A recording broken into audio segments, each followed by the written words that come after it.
50% የሚሆኑት ከ40 ዓመት በላይ የሆናቸው ወንዶች የዚህ ችግር ተጠቂ ናቸው። ኤሬክታይል ዲስፈንክሽን ወይም ያለመቆም ችግር ወይም ደግሞ ከቆመ በኋላ የማቆየት ወይም ሜንቴን የማድረግ ችግር ያጋጥማቸዋል። እንዲሁም እድሜያቸው ከ40 ዓመት በታች የሆኑ ወንዶች ሊያጋጥማቸው ይችላል። ይሁንና አብዛኛውን ወንዶች ግን ይሄን ችግር ወደ ሐኪም ቀርቦ ለማወያየት ይፈራሉ። ይሄ ችግር ሳይኮሎጂካል ሊሆን ይችላል ወይም ስነ ልቦናዊ፣ እንዲሁም ፊዚካል የምንለው አካላዊ ሊሆን ይችላል። የግንኙነት ፍላጎታችሁ እንዲነሳሳ አንጎላችሁ፣ ነርቫችሁ፣ ጡንቻዎቻችሁ፣ የደም ፍሰታችሁ እንዲሁም ሆርሞናችሁ ከፍተኛ ሚና ይጫወታሉ። ከነዚህ ውስጥ አንዱ ላይ እክል ከገጠመ ደግሞ የዚህ ችግር ተጠቂ ልትሆኑ ትችላላችሁ። ለኤሬክታይል ዲስፈንክሽን ወይም ያለመቆም ችግር ያጋልጣችሁ የሚችሉት ምክንያቶች የልብ ህመም ካለ፣ የደም ግፊት፣ የስኳር በሽታ፣ የኮሌስትሮል መጠን ከፍ ማለት፣ ከፍተኛ የሆነ ውፍረት ካለ፣ እንዲሁም የምታጨሱ ከሆነ፣ ድባቴ ወይም ድብርት ካለባችሁ፣ ከፍተኛ የሆነ ውጥረት፣ ጭንቀት ካለባችሁ ወይም በጓደኝነታችሁ ወይ በሪሌሽንሺፓችሁ ችግር ካለ የዚህ ችግር ተጠቂ ልትሆኑ ትችላላችሁ። ምን አይነት የህክምና አማራጮች አሉት የሚለውንም እኒህ ገና ስጀምር ያልቃል፣ በሁለተኛም በስንት መከራ ይነሳልኛል። ግን ገና እየነካካው ሳለው ብዙም አይቆይም ይሞትብኛል። ከዛ በላይ ምንም ሊነሳልኝ አይችልም። በአንድ ሌሊት እስከ 5 እስከ 6 ሲደርስ የነበረ አሁን ግን አንድ በስንት መከራ ነው፣ እባክህ እርዳኝ ይላል። እንግዲህ ኤሬክታይል ዲስፋንክሽን የምንለው ወይም ስንፈተ ወሲብ የምንለው በአሁኑ ሰዓት በወጣቶችም ዘንድ በብዛት የሚከሰት ችግር ሆኗል ማለት ነው። በተለያዩ ምክንያቶች ነው። በዚህ ቪዲዮ ዋና ዋና ምክንያቶችና እንዴት ማድረግ ይሻላል የሚለው ላይ እንነጋገራለን። ወንዶች እስከ መጨረሻው ብትሰሙ ትጠቀማላችሁ ማለት ነው። አንደኛው መንስኤ ሳይኮሎጂካል የምንለው ነው፣ ወይም ደግሞ የአንጎላችን ሁኔታ ላይ የሚፈጥሩ ጫና ስንፈተ ወሲብ ያስከትላል። በተለይ በወጣቶች ይሄ የተለመደ ነው። በተለይ መጨነቅ ሲባል በተለያየ ምክንያት በቢዝነስ ምክንያት የመጣ መጨነቅ ሊሆን ይችላል። እንዲሁ ደግሞ አንዳንድ ሰው የሚጨነቅ ሰው አለ። ያ መጨነቅ በሚኖርበት ጊዜ የደም ፍሰት ወደ ብልት አይሄድም፣ ያኔ ይተኛል ማለት ነው። ሁለተኛው ፐርፎርማንስ አንዛይቲ የምንለው ወይም ደግሞ ዛሬ አስደስታታለሁ ወይም አላስደስታትም ብለን እየተጨናነቅን ካለ ያ ራሱ ጭንቀት ነው። ስለዚህ የበለጠ ችግሩን እንዲፈጠር ያደርገዋል። ስለዚህ እሱም አንድ መንስኤ ነው። በተለይ ብዙ ልምድ በሌላቸውና በአዲስ ተቀራራቢ ጓደኞች መሀል የተለመደ ነው ማለት ነው። ወይም ደግሞ አንድ ጊዜ ችግር ሲገጥመው ወንዱ ሌላ ጊዜ የሚገጥመኛል ብሎ በሚፈራበት ጊዜ የሚገጥመው ችግር ይሄን ፐርፎርማንስ አንዛይቲ እንለዋለን ማለት ነው። ሌላኛው ስትረስ ነው ወይም ደግሞ የስራ ጫና፣ በቃ የስራ መደራረብ፣ ስራው ራሱ አስጨናቂ የሆነበት ሰውም እንደዚሁ ፐርፎርማንሱ ሊወርድ ይችላል። ይሄ ሳይኮሎጂካል ውስጥ ይገባል። ድባቴ ወይም ድብርትም እንደዚሁ ሳይኮሎጂካል ውስጥ ይገባል ማለት ነው። አንደኛው ሳይኮሎጂካል ነገሮች ናቸው። እነዚህ ነገሮች ካሉ ለመፍታት እነዚህ መጀመሪያ መሆናቸው ማወቅ ያስፈልጋል ማለት። ሁለተኛው ላይፍ ስታይላችን ነው። ላይፍ ስታይል ያው ባደግን ቁጥር ላይፍ ስታይላችን ትንሽ እየተባባሰ መጥፎ እየሆነ የሚመጣበት ነገር አለ። ስለዚህ ብዙ በተለይ ወጣቶች ሰብስታንስ አቢዩዝ የምንለው ይሄ ሱስ ውስጥ ይገባሉ። በተለይ አልኮል በየቀኑ መጠጣት፣ ቢራም ይሁን ድራፍትም ይሁን ምንም ይሁን በየቀኑ ቢራ የሚጠጣ ከሆነ ስንፈተ ወሲብ ያመጣል። አንደኛው እሱ ነው። ሁለተኛው ጫት መቃም ከሚታወቁ ስንፈተ ወሲብ ከሚያመጡ ነገሮች አንዱ ነው። ጫት መቃምም ካለ ማቆም ያስፈልጋል ማለት ነው። ሶስተኛ ላይ ከሰብስታንስ አቢዩዝ የሚመደበው ማጨስ ነው። ማጨስ በጣም ኪለር ነው።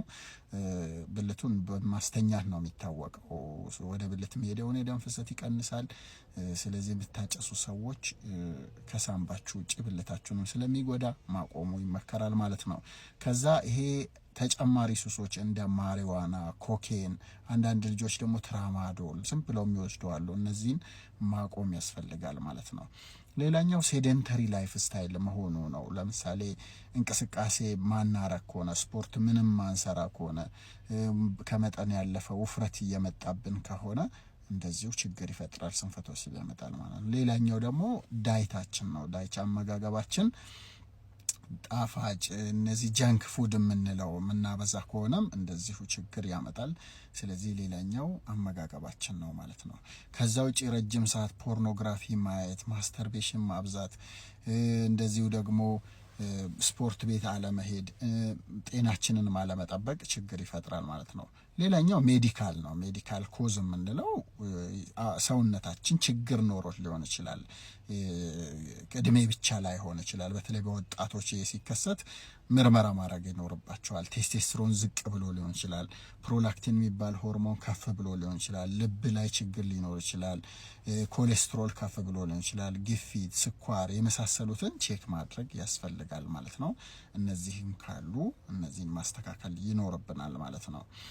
ከዛ በኋላ ግን ምን መፍትሄ ይኖረዋል የምትሉ ከሆነ እነዚህን ከተመረመራችሁ ሐኪም ጋር ቀርባችሁ በቂው ምርመራ ካረጋችሁ በኋላ ማድረግ ያለባችሁ ነገር አንደኛው ላይፍ ስታይል ማስተካከል ነው። ላይፍ ስታይል ስንል ስፖርት መስራት፣ በቀን 3 ቀን 20 ደቂቃ እንኳን ብንሮጥ ጥሩ ጥቅም እናገኛለን ማለት ነው። ስለዚህ የግድ ከባድ ስፖርት መሆን አይጠበቅበትም። የቻለ ሰው ጂም ገብቶ ይስራ፣ ያልቻለ ሰው ይሩጥ፣ ያልቻለ ሰው ይዋኝ፣ ያልቻለ ሰው ሳይክል ካልቻለ በቤትም 20 ደቂቃ በሳምንት 3 ጊዜ 1 ሰዓት እንደማለት ነው። ያን ያህል መስራት ተገቢ ነው ማለት ነው።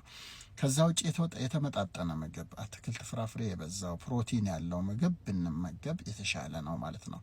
አልኮል የምናበዛ ሰዎች አልኮል በጣም መቀነስ፣ ኦኬዥናል ማድረግ ወይም በተቻለ መጠን ማቆም ማለት ነው። አልኮልም ጥሩ ስላልሆነ ማለት ነው። ማጨስ፣ መቃም የሚባሉ ነገሮችን መቀነስ የሚባል ነገር የለም፣ ሙሉ በሙሉ ማቆም ያስፈልጋል ማለት ነው። ከዛ ውጪ ስትረስ ማኔጅመንት፣ አሁን ስትረስ ኤቭሪዌር አለ፣ ሁሉም ሰው ስትረስ አለው፣ መጨነቅ ይኖረዋል። ግን ያንን ስትረስ ማኔጅ ማድረግ ያስፈልጋል። አንዱ ስትረስ ማኔጅ የምናደርግበት እንደየሃይማኖታችን ጸሎት ማድረግ ነው፣ የጥሞና ሰዓት መስጠት ነው ለራስ። ከዛ ውጪ ዮጋ አለ። በተለይ ዮጋ ኒድራ በጣም ታዋቂ ነው። ጭንቀት ለሚበዛባችሁ ሰዎች ዮጋ ኒድራ ብታረጉ ቆንጆ ነው። ከዛ ውጪ ሜዲቴሽን፣ ማይንድፉልነስ የሚባሉ ነገሮችም ይረዳሉ ማለት ነው። ከዚህ ካለፈ በኋላ ሜዲካል ህክምና ነው። ህክምናው ፎስፎዳይስተሬሲን 5 ኢንሂቢተር የተባሉ መድኃኒት ዝርያዎች በሐኪም ሊታዘዙ ይችላሉ። በአብዛኛው ኢፌክቲቭ ናቸው።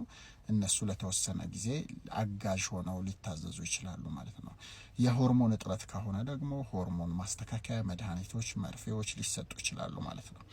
ከዛ ውጭ ግን ኢንጀክሽን አንዳንድ ሰዎች ላይ ከበድ ካለ መርፌ በብልትም በታፋም ሊሰጥ ይችላል ማለት ነው። ይሄ ሁሉ ነገር ተሞክሮ እያስቸገረ ከሆነ ነው። አንዳንድ ጊዜ ዲቫይሶች ቫኪዩም ኢሬክሽን ዲቫይስም ሊታዘዝ ይችላል ማለት ነው።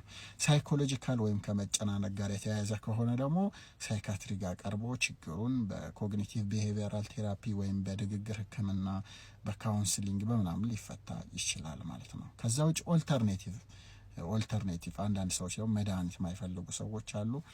ሰፕሊመንትና ኤክሰርሳይዝ ማድረግ ይችላሉ። ሰፕሊመንት ስንል እንደ ጂንሴንግ ያላቸው ሰፕሊመንቶች፣ እንደ አርጂኒን ያላቸው አርጂኒን ያላቸው ሰፕሊመንቶች፣ አሽዋጋንዳ፣ እነዚህም ቦታ ያላቸው ሁኔታ አለ። ስለዚህ እነዚህም የሚያስፈልጋቸው ሰዎች ላይ እነዚህንም መስጠት ያስፈልጋል ማለት ነው። በአጠቃላይ ግን አንድ ሰው ስንፈተ ወሲብ ሲያስቸግረው መጀመሪያ ጤናውን ቼክ ማድረግ ይኖርበታል። ምክንያቱም ስንፈተ ወሲብ በአብዛኛው ምልክት ነው፣ የሌላ ህመም ምልክት ስለሆነ ማለት ነው። ስለዚህ እነዚህን ነገሮች በማድረግ መታከም ይቻላል ማለት ነው። ወንድሜ ሰላማችሁ ይብዛ፣ ሰላም ዋሉ። ህክምና እንጂ ሽምግልና ስለማያስታርቃቸው የትዳር አለመግባባቶች ሚስጥር ነው ዛሬ የምናነሳው። ሰላም ጤና ይስጥልኝ። ዶክተር ሙአዝ ነኝ። በባለትዳሮች መካከል የሚከሰትን አለመግባባት ለመሸምገል ፈታኝ ከሚሆንባቸው ሁኔታ አንዱ ምክንያት የማይገለጽበት የፍቺ ጥያቄ ነው። በባለትዳሮች መካከል ብዙ ምስጢር ሊኖር ይችላል። ከነዚህም አንዱ የስነ ተዋልዶ ችግር ነው። ባልም ይሁን ሚስት በግንኙነት ህይወታቸው ደስተኛ የመሆን መብት አላቸው።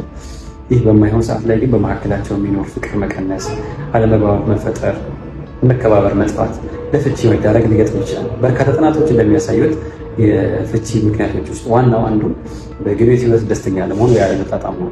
ወንዶች በብዙ ምክንያት የስነ ተዋልዶ ችግር፣ ስንፈተ ወሲብ ሊገጥማቸው ይችላል። ሴቶች ይህን ሁኔታ ባለመረዳት ግን ችግሩ ለእነሱ ያላቸው ፍቅር መቀነስ፣ ለእነሱ ያላቸው ቦታ መቀነስ እንዲሁም ሌላ ሴቶችን መልመድ እንደሆነ ብቻ ሊያስቡ ይችላሉ። ወንዶች የስነ ተዋልዶ ችግር በእንቅልፍ ማጣት፣ በስራ ጫና፣ በተጓዳኝ በሽታዎች ምክንያት እንዲሁም በሆርሞን መዛባት ምክንያት ሊገጥማቸው ይችላል። ባለትዳሮች በመካከላቸው ስላለ የፍቅር ግንኙነት ደስተኝነት መወያየት መለመድ ያለበት ጉዳይ ሲሆን የትኛውም ችግር ሲገጥማቸው በርካታ የስነ ተዋልዶ ሕክምናዎች በአሁኑ ሰዓት ስለሚሰጡ ሕክምና አማራጮችን መውሰድ ትዳርን ለመጠበቅ ትልቅ መፍትሄ ሊሰጥ ይችላል ማለት ነው።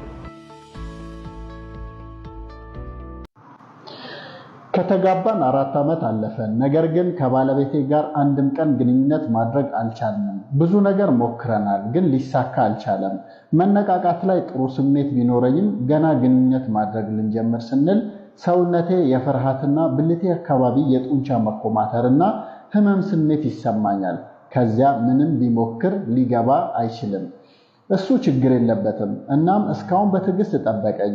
አሁን ግን እሱም ተሰላቸ። ትዳሬ አደጋ ላይ ነው። ምን ባደርግ ይሻለኛል ይላል። እንግዲህ ይሄ አንድ ትዳር ላይ ሁለት ነገር ይጠበቃል ማለት ነው። ማለት እኛ ትዳር ስንይዝ ከወንድማችን፣ ከጓደኛችን፣ ከእህታችን ምናምን ማናገኘው ትዳር ላይ ሁለት ነገር ነው። አንደኛ ልጅ ነው። ልጅ ለማድረግ ደግሞ ሁለተኛው ነገር ሴክስ ግንኙነት ማድረግ ያስፈልጋል ማለት ነው። ስለዚህ ግንኙነት ማድረግ ለልጅ ብቻ ባይሆንም ለልጅ ግን ግንኙነት ማድረግ ይጠበቃል። በዛውም ደስታ ይኖረዋል። ልጅም ደግሞ ይፈለጋል ማለት ነው። አንድ ትዳር ላይ እነዚህ ሁለቱ ከሌሉ አስቸጋሪ ይሆናል ማለት ነው። ብዙ ጊዜ እንደዚህ አይነት የሚገጥማቸው ሴቶች ይሄ በሽታ የሚገጥማቸው ቫጂኒስመስ ወይም ደግሞ በአማርኛ አውቶማቲክ ከቁጥጥር ውጭ የሆነ የብልት መኮማተር ልንለው እንችላለን ማለት ነው። ይሄ አንዳንድ ሴቶች የሚገጥማቸው ነው።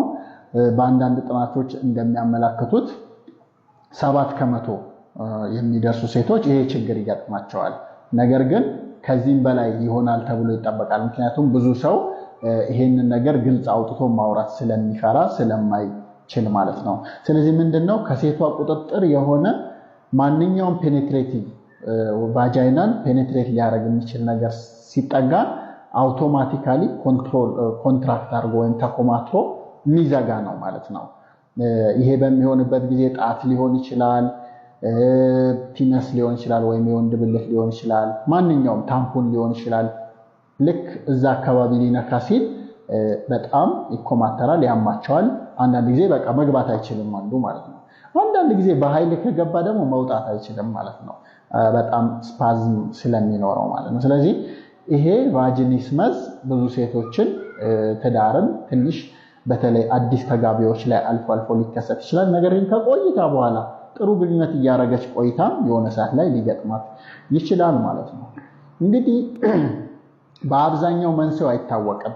እነዚህ ሰዎች ሲጠኑ የተለየ ነገር ኖሯቸው አይደለም፣ ግን ምንም አይነት ሌላ ችግር የላቸውም። ስለዚህ ይሄ ነገር ነው ቫጂኒስመስ ነው ከማለት በፊት ግን ኢንፌክሽን አለመሆኑን፣ የብልት ያፈጣጠር ችግር ያለመሆኑን፣ የተለያዩ የሆርሞን ችግር አለመሆናቸውን በሙሉ ኤክስክሉድ ማድረግ ወይም እነሱ አለመሆናቸውን እርግጠኛ መሆን ያስፈልጋል ሐኪም ጋር ቀርቦ ማለት ነው። ከዛ ውጪ ግን በብዛት የሚቀመጡ ምክንያቶች አንደኛው ኔጌቲቭ አቲቲዩድ ቱዋርድ ሴክስ ወይም ደግሞ ስለ ግንኙነት ስለ ግብረ ሥጋ ግንኙነት ያለው አመለካከት መጥፎ ሲሆን ነው። በተለይ በሃይማኖት በባህል ግንኙነትን እንደ ኃጢአትና እንደ መጥፎ ነገር የሚያዩ ሰዎች ላይ ይበዛል። ግን ብዙ ሴቶች ይሄን ሳይኖራቸው የሚገጥማቸው አሉ። ከዛ ውጪ ቻይልድሁድ አቢዩዝ በልጅነት ጥቃት፣ ጾታዊ ጥቃት ሊሆን ይችላል፣ ደርሶ ሊሆን ይችላል፣ ወይም ሊደርስ ብዙ ጊዜ ትሬትን አድርጓቸው ሊሆን ይችላል። በእነዚህም ይጨምራል። ሌላ የጭንቀት ችግር ካለባቸው አንዛይቲ ዲስኦርደር ያለባቸው ሴቶች ላይ ይጨምራል ማለት ነው። አንዳንድ ጊዜ ሴቶቹ ያልተገባ ፍርሃት ይኖራቸዋል። የኔ ብልት ትንሽ ነው፣ የባለቤት ብልት ትልቅ ነው ብለው ገና ኤግዛጀሬት በማድረግ ፍርሃት ውስጥ ይገባሉ። ይሄም ነገር ቫጂኒስመስን ትሪገር ሊያደርግ ይችላል ማለት ነው። ከዛ ውጭ ግን ምንም ስለ ግንኙነት ወይም ሴክስ ኤጁኬሽን ምንም ከሌለ ሌላ ችግር የሚፈጥረው ይሄኛው ነው። ስለ ብልታቸው ስለ ሴክስ ምንም ያለማወቅ ይሄን ነገር በብዛት ይገጥማቸዋል፣ ይሄ ነገር ያላቸው ሰዎች ማለት ነው። ከዛ ውጭ የሆርሞን መዛባት ቅድም እንዳልኳችሁ ያላቸው ሴቶች ይሄ ችግር ሊገጥማቸው ይችላል። ስለዚህ ሕክምናውን ያየን እንደሆነ በዋናነት 5 የሕክምና አማራጮች አሉት። አንደኛውና ዋነኛው ሳይኮቴራፒ የምንለው ነው። ሳይኮቴራፒ ወይም ቶክ ቴራፒ የንግግር ሕክምና። በተለይ ይሄ ችግር ሳይኮሎጂካል ስለሆነ ምንም ፊዚካል ነገር መኖር የለበትም። ይሄ ሳይኮቴራፒ ነው። እንግዲህ ብዙ እኔም ራሱ የገጠሙኝ ሴቶች አሉ። ሰርጀሪ የተደረጉ ማይክሮ ፐርፎሬትድ ሃይመን ነው ተብሎ ኦፕራሲዮን የተደረጉ ሰዎች አውቃለሁ። ነገር ግን በኦፕራሲዮን የሚታከም አይደለም። ምክንያቱም እዛ አካባቢ ምንም አይነት የሰውነት ችግር ስላሌለ ጡንቻው ተኮማተረ። ያ ደግሞ ሳይኮሎጂካል ከሆነ ችግር ነው። ያንን አድሬስ ማድረግ ደግሞ ሳይኮቴራፒ ወይም ቶክ ቴራፒ ወይም በንግግር ህክምና ጊዜ ስለ ሴክስ ስለ ሰውነታቸው በደንብ በማውራትና በቂ ግንዛቤ በመስጠት ይሄ ችግር ሳይኮሎጂካልና በአስተሳሰባቸውን በመቀየር ይሄ ነገር ሊቀየር እንደሚችል የመሳሰሉ ነገሮችን በማውራት ብዙ ሰዎች ከዚህ ይሻላቸዋል ማለት ነው። ከዛ ውጪ የራሱ ስፖርት አለው። ፔልቪክ ፍሎር ኤክሰርሳይዝ ኪግል ኤክሰርሳይዝ አለው የራሱ። በጣም ኪግል ብዙ አይነት ኪግል ኤክሰርሳይዝ አለ።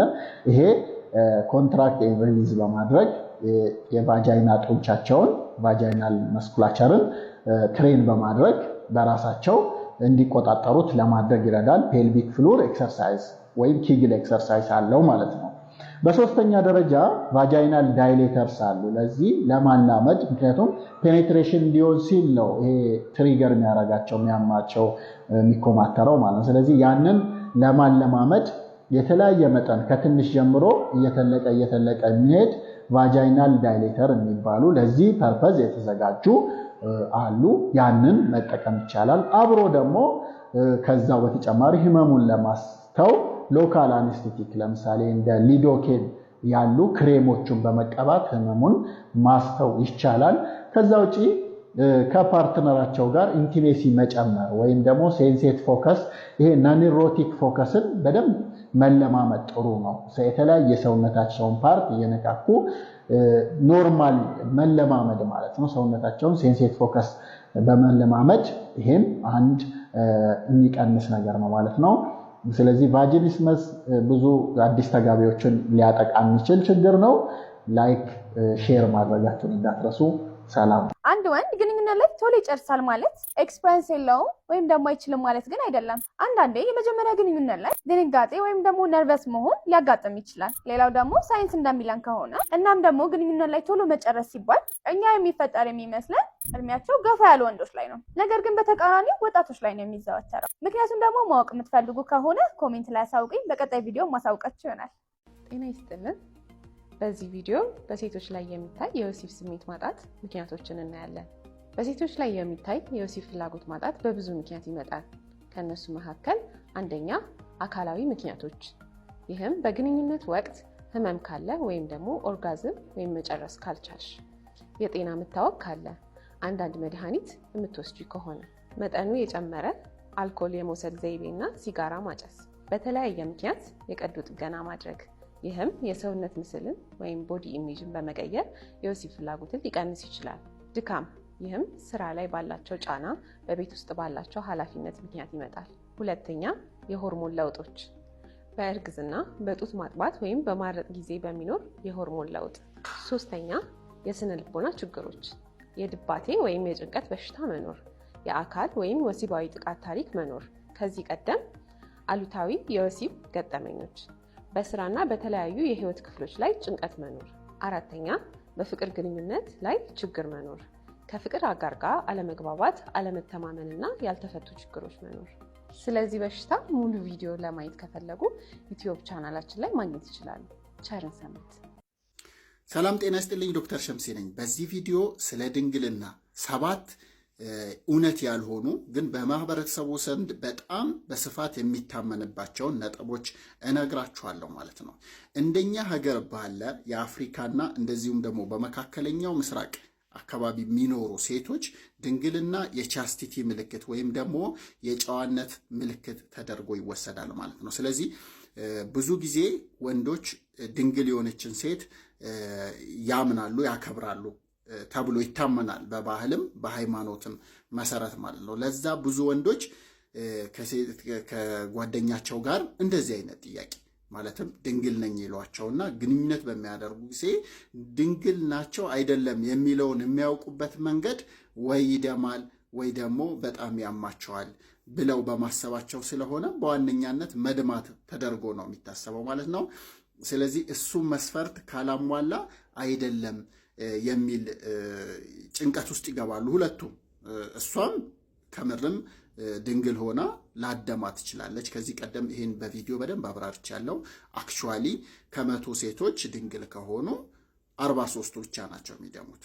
ህመም ደግሞ ልምድ የሌላት በጣም የተጨነቀች የፈራች ሴት ከሆነች የመጀመሪያ ቀን ግንኙነት ስታረግ ህመም ሊኖራት ይችላል። እንዳውም አንዳንዶቹ በቃ እስከ እምብርቴ ድረስ የሚዘልቅ በቃ የተተረተርኩ ያህል የተሰማኝ ህመም ተሰማኝ የሚሉ አሉ። በተቃራኒው ደግሞ ምንም የማያማቸው ልብም የማይሉት ድንግል ሆነው ነው ማሰብ ያለባችሁ ሴቶች አሉ ማለት ነው። ስለዚህ መድማትም ህመምም ማረጋገጫ ሊሆን አይችልም ማለት ነው። በነገራችን ላይ 100% ማረጋገጫ የሚሆነው እሷን ማመን ነው። የምታምኗት ከሆነ በሌላ ነገር በዚህም የምትነግራችሁን ማመን ነው ማለት ነው። ምክንያቱም ሌላ 100% ድንግልናዋ መኖር አለመኖሩን ወይም ደግሞ ከሄደም በሌላ መንገድ መታወቅ አለመታወቁን በማወቅ አትችሉም ማለት ነው። ለምሳሌ ከዚህ ቀደም ቪዲዮ ሰርቻለሁ። ድንግልና የሚፈርስባቸው ሌሎች መንገዶች አሉ። ለምሳሌ ሳይክል ምትነዳ ከሆነ፣ ከባድ ስፖርት ምሰራ ከሆነ፣ ለምሳሌ ጂምናዚየም ምሰራ ከሆነ፣ ቴኳንዶ ምሰራ ከሆነ ሊፈርስ ይችላል።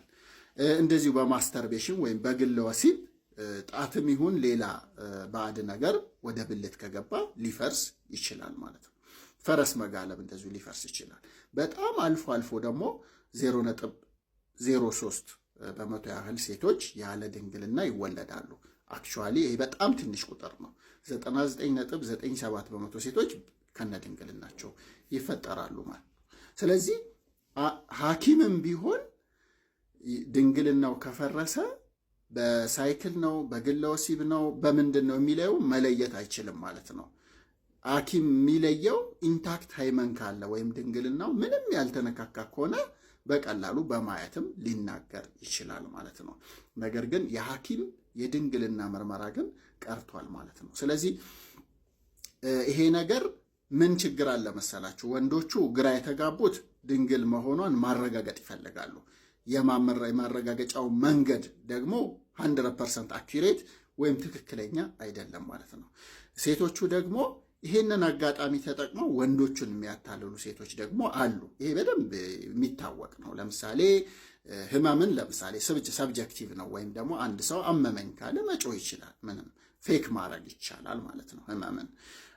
ሁለተኛ ደም የሚባለውን ደግሞ አንዳንዶቹ የወር አበባቸውን እንደ ደም ይጠቀማሉ ማለት ነው። እንደ ደም ከሱ ጋር ያያይዙትና በዛ ሰዓት ያደረጉና ያው አሟታል የወር አበባው ደም አለ ይላል። በነገራችን ላይ የሚደማው ሃይመን ያው እንዳልኳቸው አይደማም። አብዛኛው ከደማ ጥቂት ጠብታዎች ነው የሚደማው እና ደግሞ በቃ የመጀመሪያ ቀን ወይም የዛን ቀን ብቻ ሊሆን ይችላል። በጣም ከበዛ 3 ቀን ድረስ ሊቆይ ይችላል።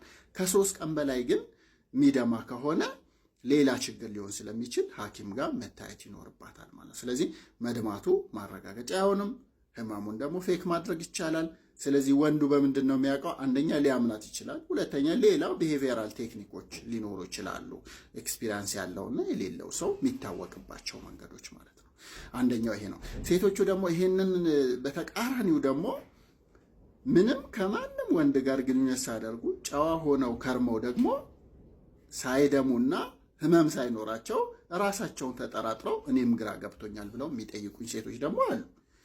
ከምርም ድንግል ሆነው ግን ማይደሙ ማያማቸው ጭራሽ ምንም ማያስታውቃቸው የት ሄደ ምን ሆኜ ነው የሚሉ አሉ። በእርግጥ አንዳንዶቹ ቅድም እንደነገርኳችሁ ሲፈጠሩም ላይኖራቸው ይችላል። ወይ ሌሎቹ ደግሞ ሳያስቡትም ጠፍቶ ሊሆን ይችላል። ድንግልናቸው በጣም በቀላሉ የሚፈርስ ነገር ነው። ለስላሳ ስጋ ነው ማለት ነው። ከሴት ወደ ሴት ደግሞ ይለያያል። የአንዳንዱ በጣም በቀላሉ ነው የሚፈርስ፣ የአንዳንዱ ደግሞ በጣም ያስቸግራል። እና ደግሞ ድንግልና ሲባል ብዙ ወንዶችና ሴቶች የሚያስቡት ድፍን ነገር የማፀን ወይም የቫጃይና መግቢያውን የዘጋ እንደ ግርግዳ ነገር አድርገው ነው የሚያስቡት። እንደዛ አይደለም። ድንግልና መሀሉ ላይ የወር አበባ ማሳለፊያ ቀዳዳ አለው። ያ እስከ 1 ጣት ድረስ ሊያስገባ ይችላል። ኖርማሊ ማለት ነው። አንዲት ድንግል የሆነች ሴት በምርመራ በምትሄድበት ጊዜ ድንግል መሆኗን ለሐኪሟ መንገር አለባት። ምክንያቱም አንዱ ድንግልናን ሊያሰፋ ሊያፈርስ የሚችለው የሐኪም ምርመራ ስለሆነ ድንግል መሆኗን ከነገረችው ሐኪሙ ይሄንን አያደርግም። ኢንስፔክሽን ወይም አይቶ ብቻ ይተዋል ማለት ነው። ስለዚህ በጣም በርካታ ሚሶች አሉ ወይም ደግሞ እውነት ያልሆኑ ነገሮች ይወራሉ ማለት ነው። ለምሳሌ ሌላኛው እውነት ያልሆነው ነገር አንዳንድ ሴቶች የሚያስቡት ወይም የሚያምኑት ድንግልና አንድ ጊዜ ከሄደ በኋላ መልሶ ይዘጋል ብለው የሚያስቡ፣ ይሄ በፍጹም ውሸት ነው። ልክ እንደ ማፀን ሰፍቶ የሚጠባ አይነት ነገር አይደለም።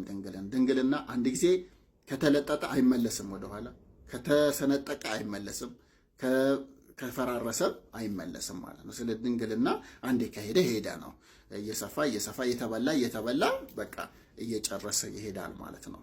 እና ሁል ጊዜ ደግሞ ድንግልና ምን ብለው ያስባሉ አንዳንድ ሴቶችም ወንዶችም የሆነ ብጥስ የሚል ነገር ይመስላቸዋል ማለት ነው። እንደዛ አይደለም። የአንዳንዶቹ ስትረች ብቻ ሊያደርግ ይችላል፣ በነበረበት መስፋት ብቻ ሊሆን ይችላል። ጠባብ የነበረው መስፋት ሊሆን ይችላል። የአንዳንዶቹ በሁሉም አቅጣጫ ሊሰነጣጠቅ ይችላል። የአንዳንዶቹ በጎንና ጎን ሊሰነጣጠቅ ይችላል።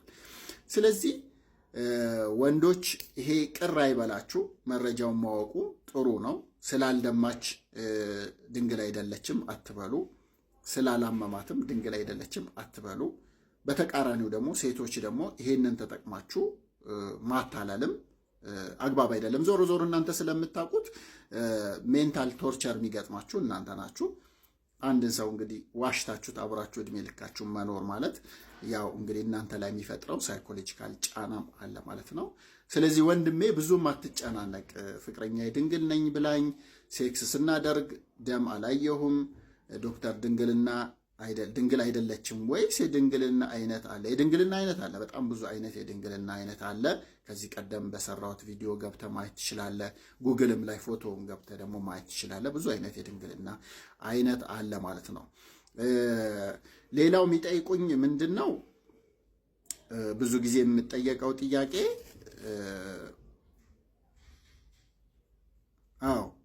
ፔንፉል ነው፣ መልሼዋለሁ ይሄንን።